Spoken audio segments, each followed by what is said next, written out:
Roy Treveline here from Biology Bites. I'm just going to blindfold Mrs. Treveline here. Oh, Mrs. Treveline, say hi to everybody. Hi. She's a good wife. That gonna work? Today we're talking enzymes. You're gonna do that lab on Friday.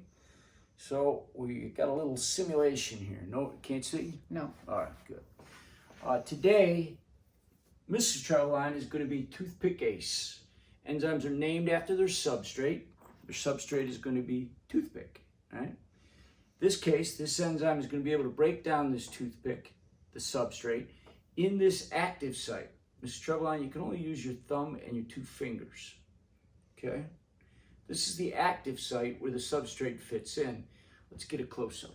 Demonstrate that enzyme working. So break it? Please. Oh, and now we have a product. We have a broken toothpick. When we count, you're going to have to do this for your lab as well. We'll either be able to count the number of substrates left here on the table, or we could count the product, the broken toothpicks. And what we're going to try to do is measure a rate. Now, a couple things here. Enzymes named after a substrate. They usually end in ace. From now on, every time I say enzymes are, you're going to say protein. Enzymes are? Protein. Hey. And what we're measuring here is rise over run. Basically, y-axis over x-axis. X-axis is going to contain the minutes. The rise is going to be the broken sticks, right? Slope. The products, slope. That's exactly what we're measuring. Here, look at that, even when she's blindfolded. Here's our enzyme. Here's our substrate. That's the toothpick. This is Gail's fingers and thumb. It has an allosteric site. It also has an active site, which is not labeled. And we're going to take a look and see this. So let's just see how this works. Ms. Treveline, your talented ability, I want you to take just that, enter. Oh, by the way, why is she blindfolded? It's because molecules can't see, right? This is just random movement of molecules. So her hand's going into that jar and looking for any substrate she can find. I'm going to start my imaginary time. I'd say let's go a minute, but we don't have time for a minute. But let's see how she does. Ready, set, go. No. Did you break it? Oh, this enzyme's a little slow. 2, 3, 4, 5, 6, and time. Now, if that was a whole minute, which it wasn't, Ms. Treveline's very competitive. She wants to get one more. Put that down. After 1 minute, our slope would be 6 toothpicks broken over 1 minute. 6 per minute, okay? That's what we mean by rise over run. You may end up doing your lab that way, you may not, but timing is important, right? Once the enzyme goes in, that clock starts. Now, I got a question for you. What if I let her use 2 hands? What if I change the concentration of the enzymes? What would that do to the speed of the reaction? Mrs. Treveline, what do you think? I don't think it'll be double. Not double, but it will increase? Yes. All right, it will increase. And what if there was only a limited number of toothpicks and I let you go forever? Well, with 2 hands, eventually all the substrate would be gone. When you do your experiment, make sure you start with smaller amounts, right? And work your way up. Whether it be the substrate, increase in substrate concentration, or whether you're going to have an increase in enzyme concentration. Realize if I add a whole bunch of enzyme, reaction's going to go a lot faster. Okay?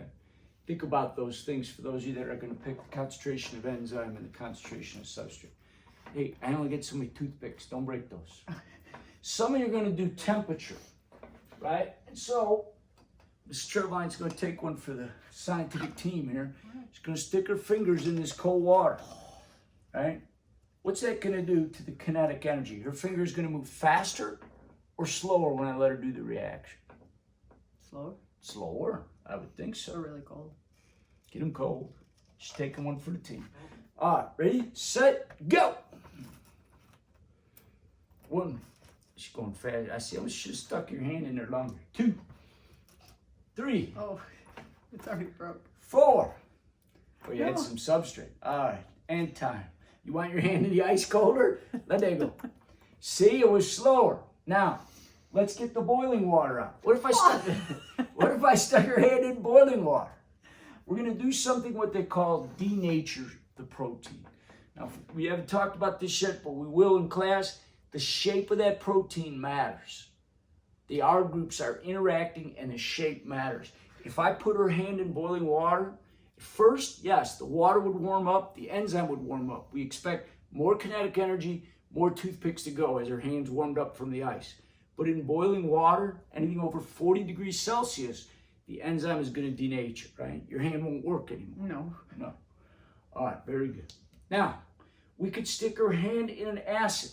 Oh. Talked about acids the other day. What's going to be in the beaker of acid? H's. H's, right?